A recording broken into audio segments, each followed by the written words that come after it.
Ryan, welcome to the show. Thanks for having me. Yeah, I appreciate you taking the time, and I always like to set the scene. True classic. What is this company doing, Ryan? Man, what aren't we doing? Well, we're definitely selling apparel to men. Um, we are putting a lot of goodness into the world in the form of donations. We're involved. We were just in Skid Row last week for the LA Mission event, handed out 15,000 shirts. So we're doing a lot on that front. Um, we're moving and shaking, man. There's a lot going on. We're on this crazy hiring spree that I was just telling you about. Uh-huh. We're developing tons of new products this year. It's been absolutely insane. Like we just rolled out activewear as a whole new line. So we're really excited about that. That's performing pretty well.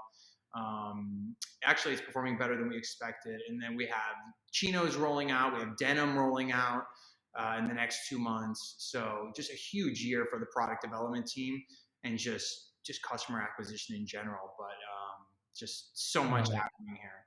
That I love setting the scene with that because you never know what you're going to pick up from that I haven't already seen in research. Where it's like, all right, let's see what they're doing, and then we'll come back to the beginning. So I want to know the origin story. I know you have quite the journey you've had with this company. For people who aren't familiar, let's go to the very, very beginning. Why start this company in the first place, Ryan? Yeah, I mean, I always knew I wanted to get into e-com. So I come from digital marketing background and I grew up a musician and a poker player, and those were kind of the ways I made money before digital marketing. Not so well though. If you know anything about a musician's life and a poker player's life, you're just basically broke forever. So it was a rough go of it most of my life. And then the digital marketing thing happened kind of organically because I worked for an SEO company as a developer designer. And then I started like finding that SEO was just the way to go. And really what it was is that acquisition was the way to go. And that's where the real money is. So I started learning all that, started my own company eventually, did that for 11 years. And then I grew a lot of people's businesses. I learned a lot from that whole process.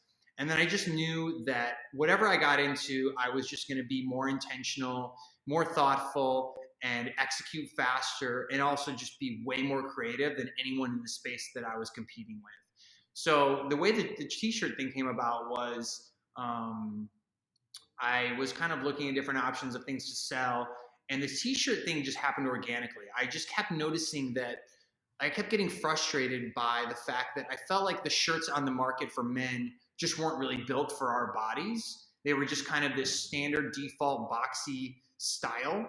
And I didn't really understand why that was. And the more I dug, the more I realized that the premium market, everyone was just completely gouging their customers and massively overcharging. And when I looked at what it cost to make a shirt and what these guys were getting on a margin basis, I was just like, this is insane. These guys are charging these prices. So 60, 70, $80 for a premium shirt. Like there just has to be a gray area in here where we're not at the bottom and we're not at the top. We're somewhere right in that middle market.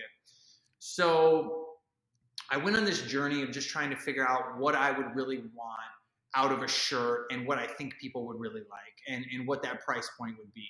So I kind of went on this journey of creating the IP of True Classic. I created the website, did everything, got it ready, and had an idea of what I wanted out of the shirt and how I wanted it to fit on the body.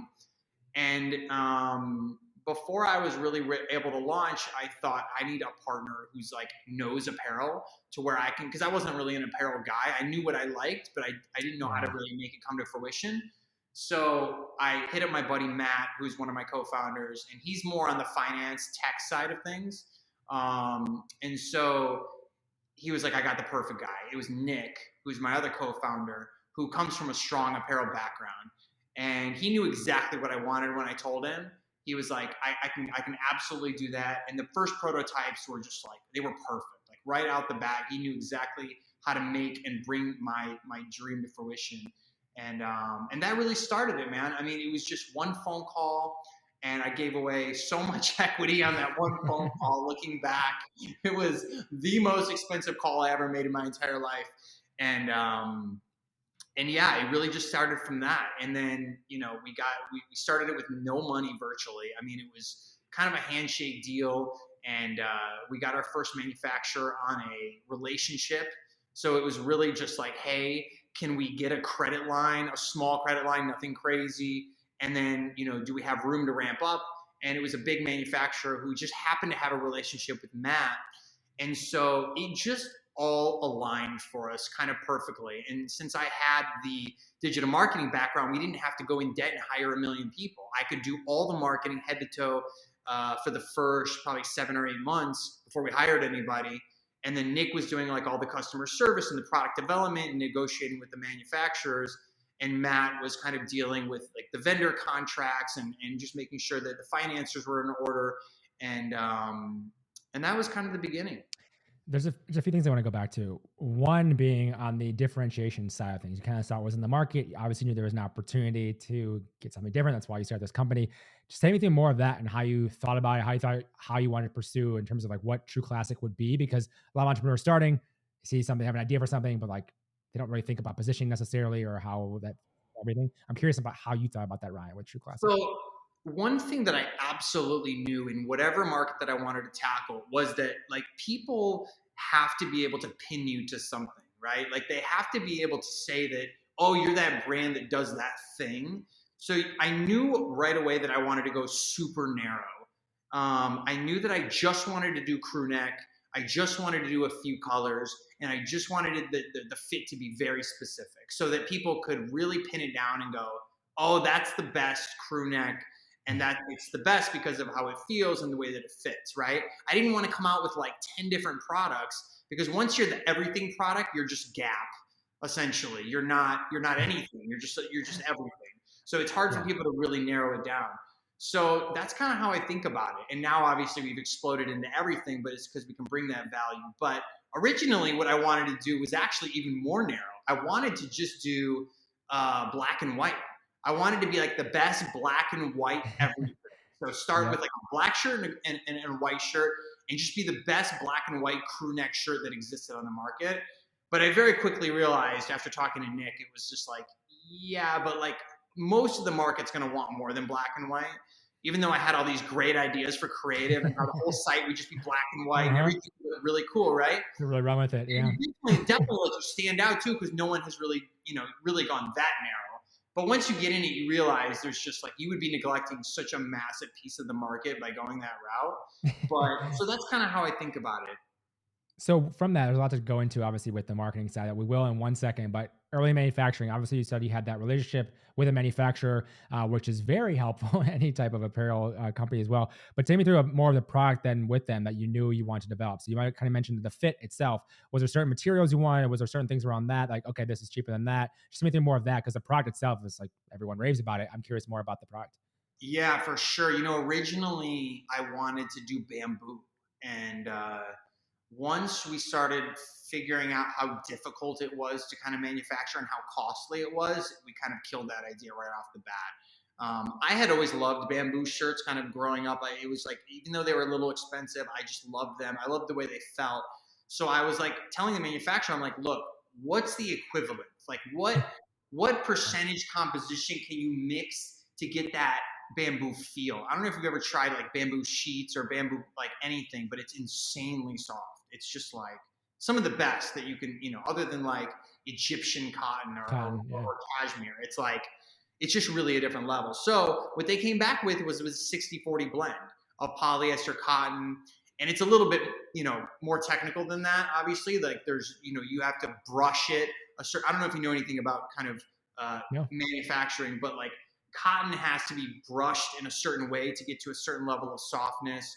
And there's things that you have to do in the manufacturing side to really like get the most out of the fabric and make sure that it, stays constructed well and that, it holds its color and all those important things. So we worked really closely with them and we had a bunch of prototypes and we did a bunch of iterations on the shirt to really get it perfectly.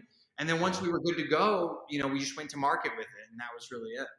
When you went to market, I'm actually curious too with the quantities and everything, because I play with apparel though in a different way. We had a company that did ugly sweaters.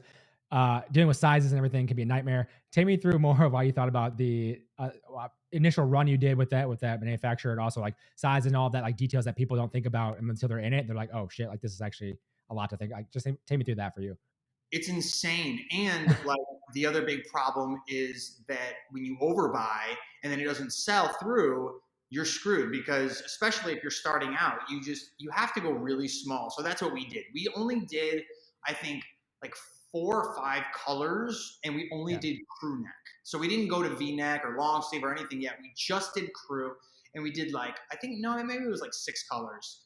Um, and we did very limited size run. We didn't even have 2XL at this point. We had small, medium, and large, and XL, and that was about all we could really get off the bat. And then actually 6 colors was quite a bit to start with. I remember thinking that like we probably went too big on that because we still didn't even know if we had a viable product. Yeah. But yeah, it was a combination of things that made those decisions. But yeah, we started really kind of narrow on I know you said the black and white thing, and you mentioned, okay, that was the original idea, kind of, but then 6 colors. Just curious, 6 colors versus 8 colors versus 10 colors. I like the nitty gritty details, so I'm curious about why that, just how you got to that point. Well, honestly, we were still in such an early phase that we just didn't even know if this was the right product yet to even sell. I mean, it was Yeah, yeah, all yeah. just hunch, and I was looking at the market, and I'm just like, I'm looking at the guys that are doing it, and I'm just like, God, they're doing such a bad job on the marketing side, and I just don't feel like they're being right to the customer. And I it just thought, I could do this better than them, and I had a lot of confidence, but I still didn't know what the market thought, right? Because if you get in your head about what's going to sell, all that matters is the market. It's all a Yeah, human thing at the end of the day, right? So you can't just work in a silo or a vacuum. You have to really think about that. So we put out the 6 colors that I thought were the best colors, like mainly yeah, is like, what do guys normally wear? Earth yeah, tones, right? So like your blacks, your grays, your your um your white, your greens, your blues, like it has to be kind of like natural, normal guy colors. So we just came out with a very basic palette of colors, and it turns out, we were right on all the colors. It was just all the stuff we would normally wear and what other guys would wear. So we got yeah. kind of lucky with that. We didn't, and we've obviously missed on some colors with seasonal push outs and things like that, but you live and learn, right? You see what Of doesn't course. sell, you throw it on a fire sale to get rid of it, and then you just never come back All to right. it. So On to the next one. Exactly. I've read a lot about your story too, so I have a little context here. One of the things you mentioned, I think it was on LinkedIn post, you did $26,000 and 651 orders in the first month. Your experience, obviously, is digital marketing. You have that background. Take me through how you thought about the initial marketing for True Classic. I'll go through the evolution, but I'm curious about the early days, like initially 2019. man, What it were you was kind doing? of brutal. I mean, looking back, like, our first creative was like so bad. Like I'm a creative on the music level, but I am not a creative on the, photo, photography, like Yeah. side and modeling. Like that was all such a new world to me. So like I was just putting together like the most hideous collections of images. But it turns out like you really, what's weird about that now is we've come full circle, and like the stuff that ends up crushing on Facebook for us is like the stills and not like the expensive ass comedy Yeah. videos that we spend so much time and energy making, but like literally a single picture of a shirt on the floor, like a flat lay, just Yeah. crushing. So like I did a lot of basic still stuff in the beginning because we just had nothing else. We did one shoot, and we just used that a million times over for the first like 3 months. That's all we had, and luckily it sold well enough to where it got into people's hands. And then what ended up happening was after the first initial orders went out, people started kind of telling people about it, and it just started to kind of like catch steam, and the reviews started rolling in, and that's when we kind of knew we were on to something. Yeah, to get that initial traction, obviously you were testing in the beginning, and everyone who runs a business understands like a lot of that's testing for sure. With that too, were you always was it just Facebook ads? Was it other ads? Did you know you wanted to try different channels? I'm just curious on how you personally approach this because there's many ways to go about it. 100%. So my areas of expertise was Google. It was SEO, Yeah, AdWords, and I had a lot of experience running media buying on Facebook. Other than that, I really didn't have a ton of experience. It turns out, actually, where most of the profitability comes from the business is the retention side. So I learned very quickly the power of email and SMS, and that really transformed the way I looked at business. And I realized that like the people that do retention internally in your company are quite possibly the most valuable people there. So originally, I knew I was covered on the SEO front, but SEO takes forever. I don't know if you know anything forever. about Yeah, SEO. It's like a definitely. lifetime of energy to get where you need to be. I Yeah. knew AdWords was going to be pretty fruitful for us because it's such a different medium than Facebook. You know, Facebook is like that first interaction, and you're really like trying to convince them. Google is like, they're already searching for like, where do I buy a t-shirt? So like I Yeah. knew it was going to work on Facebook, or sorry, on Google a little bit better than Facebook. And it's still, to this day, it's a higher ROAS overall than Facebook. Yeah. But you know, we just started at a very, very small budget. We started at $100 a day. And Google didn't ramp up as fast as Facebook. This is pre iOS 14 too, before they took all the privacy They permissions changed. away. So like this is back, you know, we got lucky in the fact that we started in 2019 because we had a full year and a half of all that extra data that they lost. So we Yeah. were targeting, you know, all the right people and just seeing tremendous success. And, you know, thankfully, we came up during that time period when it was the Wild West and everyone was giving away everything, no questions asked. So, but yeah, to answer your question, it was Google, it was Facebook. I wasn't savvy enough to test TikTok or Snap yet. And we weren't doing too much on email in the beginning or SMS. And that was really it. I would say if I had to pin it down to one thing, it really was Facebook. Their AI is just, there's just nothing better out there. Yeah, there's no better targeting. Was that just to be clear? Is it Facebook? Is in Facebook itself, or actually Facebook, Instagram? Obviously, they own it's Meta Yeah, technically. the both. Really. Yeah, it's Yeah, Facebook and Instagram together. I would say yeah, Instagram obviously lends itself better to fashion related yeah, products, but I mean, I couldn't have done it without them. I mean, honestly, Facebook was such a game changer, and I watched so many people in these private. Like I was a part of a lot of e-com groups, like yeah. what do you call them, like Facebook groups, Facebook groups. Yeah, and I learned so much from those guys. I mean, I was watching people in third world countries scale to the moon with drop shipping only on the backbone of Facebook. Like literally zero marketing, and all they would do is make a website, make a product, throw it in Facebook, and it would either win or die, right? And the ones that would win, they would just scale to the moon. And I'm like sitting here like, these guys who have no education on this stuff are able to scale to 100K a month, 200K a month, and they're like changing people's lives around them in these third world countries. They're going from like huts to like building houses for their families and their villages. Like it's just unbelievable yeah. stories. It was just so inspiring to me. And I just thought like this Facebook thing is unbelievable what I'm witnessing. So that just gave me a lot of confidence that like if I put some time and energy into it and learned it, and then eventually like bring on experts that know how to run media buying, that the sky is kind of the limit. Yeah, it's funny. Looking back to, I was running Facebook ads and everything for e-commerce company back in 2016 and 2018, and like not glory days, but definitely better than what they are today. And the prices, and seeing the prices progressively get higher, you're like, shit, like this is wild. The progression of that. It's It's yeah, you crazy. always trip on that channel. And like businesses, like we're friends with a lot of big businesses, and like Yeah, they're losing it. Like they're laying off 20-30% of people. Like they got crushed by this update. And thank God we're in a large enough TAM to where we didn't really yeah, feel it at all. And because we're such a broad product, but like, man, if you're selling like golden roses or something where it was like insanely niche, like you're uh-huh. done. Like you're just finished, and you had to like completely pivot to like only Google basically. Yeah. So it's rough out there. One of the things you mentioned with that too, you mentioned how just even like a single kind of basic image ad does really well for you at this point. But you obviously spent money and created these very funny video ads as well. Let's go through the inception of those ads and how those came about, and just tell me a little bit more about those. Yeah, so we just, you know, originally we just didn't know what would work, right? So we're big Yeah. proponents of testing, obviously. And I was trying, like, we kept just hiring these agencies who would do very lackluster content, and it would get us by, but like we were never really that impressed. And we just kept trying and trying and trying and failing at creative. And but it was working on some level. Like obviously we were able to grow the business, and but it was more about the product than it was the marketing in the beginning, because the marketing Yeah. wasn't that great, because we just didn't have that talent to come in here and do the shoots the right way. So eventually what happened was, you know, I kept thinking like, how can I make, because I started making these ads that were very informative and educational. And I thought, okay, we're very intentional when it comes to the product and the way to develop it. We need to be more intentional about the ads we're creating. We need to educate people on why this is so much better.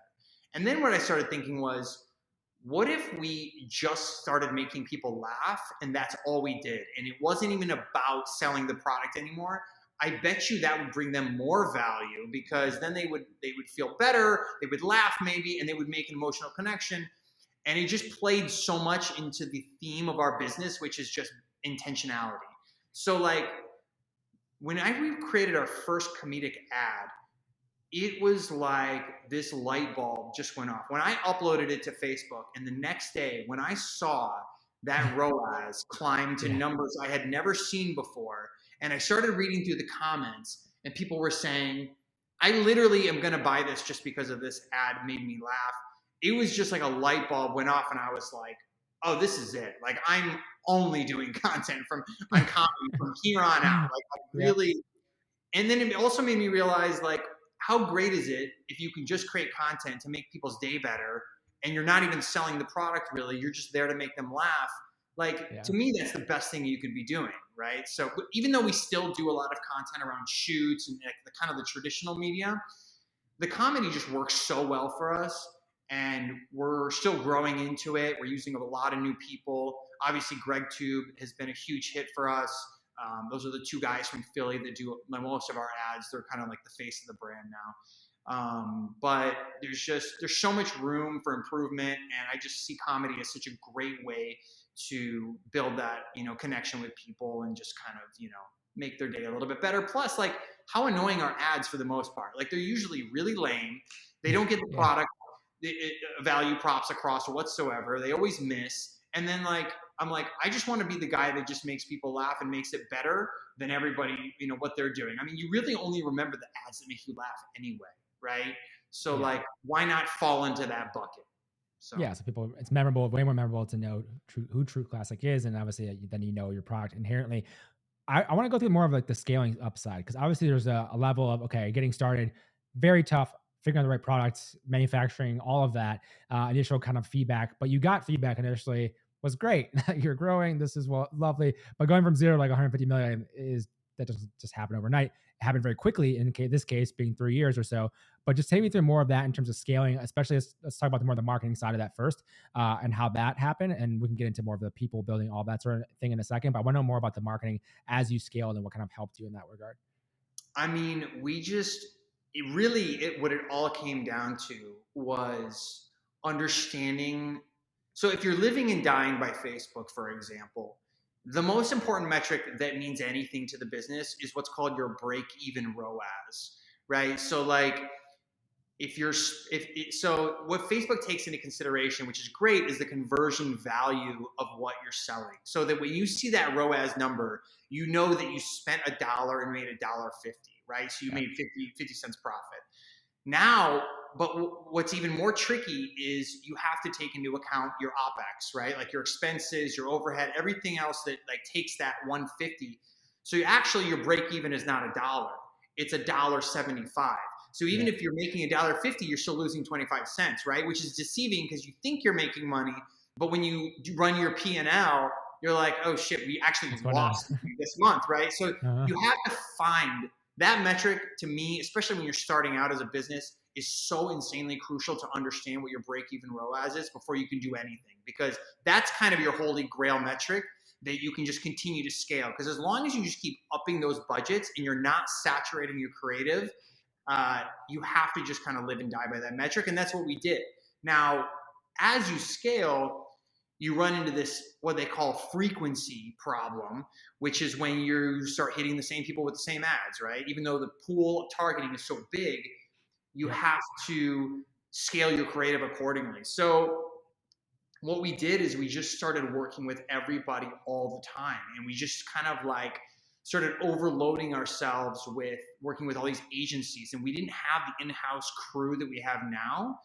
And so now we can handle it. And we know, like, we're not like scaling infinitely like we were on the paid media. We're kind of like leveling off on the spend, because it's kind of a sweet spot for us.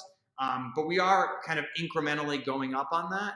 But now we can handle it and it's predictable. So we know how many assets we need per month. But in the beginning, you just don't know. So you have to watch that frequency metric. You also have to be very mindful of what your click through looks like. So click through rate and frequency are your two kind of metrics that we look at, and especially in the beginning, as to like, do I need to do more creative or not? You know, and so you have to kind of stay ahead of it. But we also didn't know like how fast we could scale it. So like it Yeah. was always this game of like are we doing enough? We have to catch up. We have to catch up. We have to catch up. So like if anything, we probably did too much content, and which is also a good thing to have because you can just pick the best of it. You know, it's like a musician who makes an album, they do like 100 songs and then they actually only end up doing 10 of the best songs for their album. It's the same thing with us. We just did this huge library and then we were like, okay, let's just take the best stuff and like reiterate on it and put it out there and see what happens. But it's really hard because creative takes so much time. And if you're scaling fast, like we were, like it takes weeks to get assets, right? So like we would do a shoot and then we would be like, so we're gonna have it next day, right? And they would be like, bro, it's gonna take us 2 weeks to get you assets. And we would be like, no, that's not happening. There's no Like way. we move at lightning speed and you don't understand. Like we just don't have anything to put out. Like we have to have content. So it was a struggle in the beginning, but eventually, you know, we hired the right people and we figured it out, but it was tough. One of the things I'm curious about with that, what you mentioned there, you said you now have some in-house capabilities to be able to do that. I imagine that's for speed's sake. And then reading one of your posts too, you mentioned that being one of the things you like to do, like make decisions quickly, which I want to get into. But from the evolution of agency versus in-house, how have you thought about that timing on when to bring it in-house? Because I know that people run into this issue all the time. It's like, do we outsource this? Do we hire it in-house? It's always this conundrum. I'm just curious on for you, Ryan, and True Classic, how you've gone about that. You know, I don't, I'm such a proponent of always bringing everything in house. I think that's always the way to go ultimately. The problem with that though is that you do lose outside perspective. And I think it's so valuable to have this diversity of ideas that you're constantly bringing in. And that's even outside of LA. Like people in LA tend to shoot relatively the same. It's like, I've just noticed by using so many different photographers out here, they use the same spots. They all do the downtown area. They all use the same spots, right? So Of like course. you have to start using like people in St. Louis and people in Dallas. And like you just gotta kind of branch out and get new perspectives and new ideas. We even like did some stuff in Chicago. And you know, I think there's a healthy balance ultimately. Like you just can't do everything in-house, Yeah. especially for the sake of diversity, you know, because everyone kind of gets into a mode of like what they think everything should look like. And sometimes you just got to like break down the walls and start over and go, okay, this guy's got a brand new idea. He Yep. lives in Boston and he wants to do this. So like I would say 80% of what we do is in-house. The other 20% we cycle between different agencies, and we're giving a lot of new agencies chances all the time. Like we're testing, you know, the Tube Sciences of the world and the VaynerMedias and all these Yeah. other companies to like see like what they can come out with us, and we just want to have net new ideas, and that's the only way you can really do it outside of in-house. You mentioned you prefer in-house though, typically. Why is that? Because I feel like nobody really gets the brand like the people that are in house and living it all day every day. I just feel like the people that breathe us, like Nicholas, our video guy here, just showed me our Chino ad, and it was just so on brand and so perfect for us. And I just thought to myself, like, there's no way you would get this on the first take with an agency. Yeah. We'd have had to go through like 7 like back and forths and iterations to get what we wanted out of an agency. In-house, they get it. Like they just know who we are, what we want to look like, and what it should sound and feel like. So it just tends to be faster when you do it in-house because of that. All right, I want to dive deeper on that speed thing. 'Cause you mentioned execute at warp speed being one of the things you learned about, cared about, obviously, with your company. What does that mean for True Classic in terms of executing at warp speed and how that come about for you guys? So for whatever reason, the three of us always just moved at lightning speed, and I don't think we were really that conscious of it at the time. Looking back, everyone like says how crazy it is, but when you're doing it, we were Yeah. just, you know, we're three entrepreneurs and we're just trying to do the best we can. And we made so many mistakes along the way. I mean, I could do an hour just on mistakes. I mean, just we failed at everything originally, but we weren't scared to fail, I think, is kind of the punchline. And when you're moving that fast, you're gonna stumble, you're gonna break things. And we were just okay with that. We were just like, you know what? We were not in the analysis paralysis mode at all. And I just like, we're just like, let's just move and see what happens, and we'll figure it out along the way. And then we'll like take that data, and then we'll learn from it, and we'll move accordingly. So for better or worse, I think it's the best way to run a business in the beginning, because you just can't button everything up, and you kind of got to learn the hard way as to what works and what doesn't. So Yeah. that's really what it came from. It really was not an intentional thing. We just have no other way of operating. We're just used to like flying Yeah. through things and then going, oh shit, we just lost. Like, here's a crazy one. This just happened literally Here a we day go. ago. We figured this out. So, you know, we launched international, right? This is like Uh-huh. maddening to think about looking back now. You know how in other countries they have like little marks above the letter, Okay. like Yep. little like apostrophes and things like that on different parts of the world. Like it's very common, right? So we have this app that validates the address, and what the app was doing was Oh not no. allowing anybody with a little comma or Uh-huh. anything above a letter to add their address in, which means the conversion rate was like 90% worse than what it should have been. Oh, Ryan. But we literally turned that app off. I'm not kidding you. We turned that app off. France went from a zero point 0.3 conversion to a 3% conversion overnight. And we were like, oh my God, like how much money did we just lose over the last 2 weeks of rolling? I mean, In thank that God we didn't let span. it run for like a month. Like we only lost, Yeah. you know, conversion data for like 2 weeks. But like imagine if I let that run for like a month and a half. Like again, this No. goes back to like the speed thing. Like we just couldn't have foreseen that. And the only reason we found out is because the customer told us. We would have let that just run, right? Like that's just so It's you frustrating. break things and you figure it out the hard way. That's the punchline. One of the other things about scaling, which we haven't talked about yet, is the manufacturing side of it. So getting in with that first manufacturer, huge. That's a huge part of any e-commerce brand for sure. But as you're looking at scaling their capacity, obviously a limit in some ways, everything like that. I think you said you have like 10 plants across different countries. How has the manufacturing side, scaling that, figuring out who to work with? Tell me more of that side of the business too. Yeah, so we worked with our one manufacturer for, I want to say, a year and a half or so, which was bad. I mean, you really do not want to be beholden to one One manufacturer. person, I yeah, mean, one there's just breaking point. so many things. Yeah, I mean, so many things can go wrong, right? Not only that, at any point, they know they can just charge you more. And what are you going to Yeah, do? Like, you have zero leverage to negotiate, right? So yeah, I think what changed was we started understanding we needed to diversify. We need to keep them competitive, our manufacturers, and it safeguards the business. So we brought in a head of sourcing, and that was a game changer because she came in with like so much experience, knew all the manufacturers all over the world, knew how to talk to them, knew how to negotiate with them and manage them and get the best out of them and QC the product and do all the things that we were bad at. And she came in and got us way lower rates. Like we went from, paying, 50% more to just getting it down to like, 50 cents less per shirt or whatever it was, and still having the same quality. So sourcing, having someone that just focused on sourcing full time, insanely important to your margins, to diversifying, making sure you don't have a single source of failure.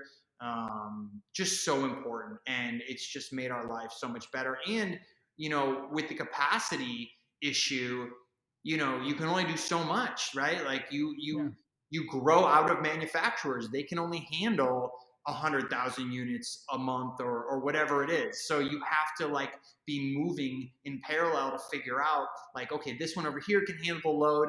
Like, what do we do if we're in an emergency situation? Who can get us something on a fast boat, or who can fly it in, or whatever it is. So like, especially with like Black Friday, when you underbuy and then all of a Yeah. sudden you're about to tap out and you realize, oh shit, we're 2 weeks away from being zero. So you have to like have these emergency levers that you can like get a manufacturer in Mexico to, you have to pay double the cogs, but you will get it in 2 weeks and it'll be flown up and you're going to be paying an arm and a leg, but it just is what it is to get products. So Going back to your sorcerer you mentioned, how did you find her? Curious. we recruited her. She was working for, I think, American Eagle Okay. or American Apparel, I think it was. And we found her on LinkedIn, just like everybody. We find everyone on LinkedIn. So Nick, Yeah. my co-founder, is an unbelievable headhunter, and he gets the best of the best. And he just literally uses like in-mail credits and like just messages Oh yeah. people, and that's it. Like there's no, the whole like I learned a lot about hiring too. Even though I had an agency for a long time, what I was doing was just putting a job posting out and seeing who would show up. Terrible way to hire. The way you hire is you go after the people you want. You seek Yeah. them out, you make them an offer, it's open market. People can do whatever they want. They have free will, right? If they're happy, they'll just say no. If not, they'll Yeah. move. So that's what we do. We go after the people we really want, and that's it. How do you decide that in terms of like how do you figure out who those people are? Like what like okay, we want someone who's been at a big brand, so they'll have that experience. Like the same through the more of the thinking behind that, because I know people hear that they're gonna be like, oh yeah, sure, of course, but how do I find the person then to even go after it? So we have a lot of seasoned people in this organization in the executive department. So basically, what we'll do is we will say, okay, we know we need this role. What does that JD look like? Like, what's the job Yeah. description for that? And then we'll list out all the qualities. And then we'll say, okay, this is like our ideal candidate. This is kind of what we want. This is the salary range like we're willing to pay for this position. Yeah. And then so we'll all strategize on that as a group. And now that we have like these high level executives that come from these big companies, they know like what it's supposed to look like, and they also know like really who we need for each department. So it's just really a combination. When you start hiring those high level execs, they come with so much corporate knowledge that they just know what like we had no like before Ben came on. Ben is my chief business officer. He worked at Meta for 4 years. He was like, head of the disruptors program, and we didn't even have an org chart when he came aboard. And he was like coming on like, okay, he's used to all these like systems and everything being in place at Facebook. And he came on and he's like, where's the org chart? And we're like, uh, we don't have one. And it was like, all right, well, we got to start from zero then. And he came in and implemented all these amazing processes that he took from Facebook and implemented here. And it just transformed the way the employees communicated with each other, how they were, we did a lot better at like setting goals for them and doing quarterly reviews and all these like little things that corporate does that we're a mom and pop business. We're a startup. We just didn't know that you had to do quarterly reviews or whatever. So yeah, but to your question specifically, you just got to spend a lot of time with people that know what they're doing and what they're looking for and then you just got to start really scouring LinkedIn and just trying to find out, who's in those positions, what is it exactly that they're doing, and then you can also just jump on the phone with them and kind of Yeah. flush it out, right? Like, what's your day to day look like, and then they'll tell you, and then you can take that back and go, guys, this is not actually what we thought we Mm, needed. They're only doing this kind of stuff. Let's yeah. tailor that JD and go back and reevaluate. So that's kind of how we think about it. Yeah, I appreciate you sharing that. And one of the things that you mentioned earlier around this like expansion and the chaos that happened when you realize you have the wrong, whatever, you can't do a tilde or whatever thing on top of a letter. Take me through the expansion outside of US and how you even decided when the right time was for that, when you were ready to be like, all right, let's expand outside, let's go broader. I'm curious about that. So we knew eventually international was in the cards for us, but it is such a monster to take on. We had no idea. I mean, it's just, we think the US is like the whole world. It's like the world is the world. Like it Yeah, is yeah, so much bigger than us. Like when we're here, we all think it's about us, but it's so much bigger. And the taxes, the tariffs, the 3PLs, the translation, I mean, you just can't imagine how many pieces to international that there really are before you can turn that switch on. And we were completely overwhelmed with it. So what happened was we figured out there was a company out there called Global E, and essentially they already have it all figured out for you. So you pay them a percentage of revenue, they dial you in, they do all the work, and then you just give them a piece of the pie and they take over. And for us, we move at lightning speed. It was perfect. So we were Yeah. like, you know what? Screw it. Why waste 9 months, have to hire 8 people to manage this when we can just Yeah. go global E and then turn it on? And that's not to say we haven't still had hiccups and bumps in the road, but it expedited our go to market to international by literally 8 or 9 months. I mean, and that goes for retail too. Like, we hired this company called Leap, who does the same thing that Global E does for international. They expedite the entire process. They make it so that you can scale retail up. Because if we were to do it in house, it would take us 9 months to a year to get to market and really do it right. They have it all figured out. They have a Yeah. product. They take care of all the OpEx. They take care of the hiring, the staffing, the designing. They already have the leases in place. Like, it's just seamless. We just like look at the location and say go. And those type of businesses are so important to a growth company like ours, so that we don't have to think about it. And we're just Yeah. happy to pay a percentage of revenue. Now, eventually, maybe we take it in house long term, but right now we're happy with just like speed. So Okay, well, one of the last things I'm curious about, there's a lot of things, but we'll never get to them all, which is fine. One of the last things though is just with everything you're doing, mentioning the speed and everything you're going after, what do you want True Classic to become? I'm curious because there's so many things you're from this interview. I already have an idea of where you're going, but like, what's the end game, man? What do you want? So there's two things that I really think a lot about. I think, number one, mission and impact is probably the biggest for me. I want to be the brand that people come to when they need something, even outside of clothing. Just like when natural disasters happen, I want to be the first one there with toiletries and the things that like people really need when bad shit happens. Like, I Yeah. just think there's not enough businesses using their resources in the right way for the right reasons. So I think so much about, but again, it all goes back to being intentional, right? And I just feel like it would be bad move for me to not be just always thinking about humans first, and even outside of selling clothing, right? Because there's just so much more going on in the world than that. So that's kind of where I see it going, is just being that brand where people can reach out to us and go, hey, this organization needs your help. This person over here needs your help. This family needs your help. In LA, we already are that brand. Just like I said with the Skid Row thing, like LA Missions hit us up a week before the event and we're like, can we get some pallets? And we're like, absolutely. And we'll be there to hand them out as well. We'll do as much as we can for you. So like, people are already kind of doing that here in LA, but I want it to really go nationwide.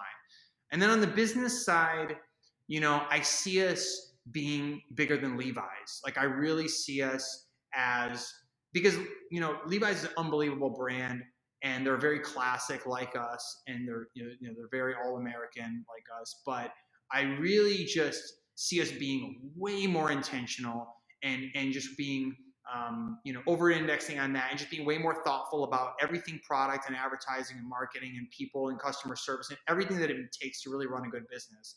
So I just, the problem with these large companies is they get so big that they start to lose what actually got them there, and they lose that human piece of it, right? They just, Yeah. it's natural. Like, it's just a natural progression of where corporate ends up heading. And that's what I never want to lose. And that's why I think if we can stick to that motif, and really use this look good, feel good mantra all the way up to, the billions, that's where I want it to go. And that's where I think we're headed. With one of those things you mentioned there, obviously helping out and kind of giving back a bit as well. You mentioned, I think, somewhere 15,000 shirts a month or something. How do you factor that in? How do you decide on those things? Because obviously you're running a company, but then there's the impact piece too. I'm just curious on how you look at that. Yeah, so we're donating about 40,000 a month now. It started out, 1,000 a month, 5,000 a month, and it just like slowly, as we sell more, we give more, and that's really what's so great about building a big business, as your Yeah. impact just increases. So we don't really have like a set number. I just always wanted the impact to scale with the business. Like, I know a lot of people say like, they give a percentage of sales or whatever it is, but I just like the thought of not setting a limit, and just like, let's just keep it moving up as the business goes. and we don't feel it at all. So it's just like, why not just give and give and give? We're doing such tremendous revenue that like donating 40,000 is a drop in the bucket for us. So like, why not, right? Oh my God. So, Yeah. and then the other things that we do, like building the houses and things like that, it really is just a function of like what comes to me and what people like let me know they need. It's a lot of that. It's a lot of me also. Like my dad is involved in this tiny house project in Savannah, so like I'm pretty well connected to that. But I'm looking a lot now at organizations that need help outside of shirts, and I just love to be involved in other things that aren't just clothing related necessarily. So, Yeah. if there's people even listening to this that know of an organization that needs help, I'm all ears. Like I really do want to be the voice on Twitter of people that just go, "Oh, this is perfect for True Classic," to jump on it and be a part of. So, but to answer your question, there's not like, I don't overthink it. Like I really Yeah. just let things happen as they happen, and I keep things really dynamic. And I want people to like, I'm just really busy, so I want people to reach out and help us help them. Of course. To that point, where is the best place for people to reach out to you and also learn more about True Classic? I mean, the best place to learn is definitely the website. You can reach out through the website. It'll definitely get to me. If you say in the message, like, I'm interested in Ryan helping out, there is a path to me for sure. I'm not like in this ivory tower. Like I'm very much a man of the people. Twitter's an easy way to get to me. Like reaching out through customer service, they'll literally send me a message within seconds, and I'm hearing about it on Slack. So Yeah. we're very tight knit. So Awesome. Ryan, this has been a lot of fun. Thank you so much for the time today. Really appreciate it. yeah, man. Thank you for having me. Really appreciate it.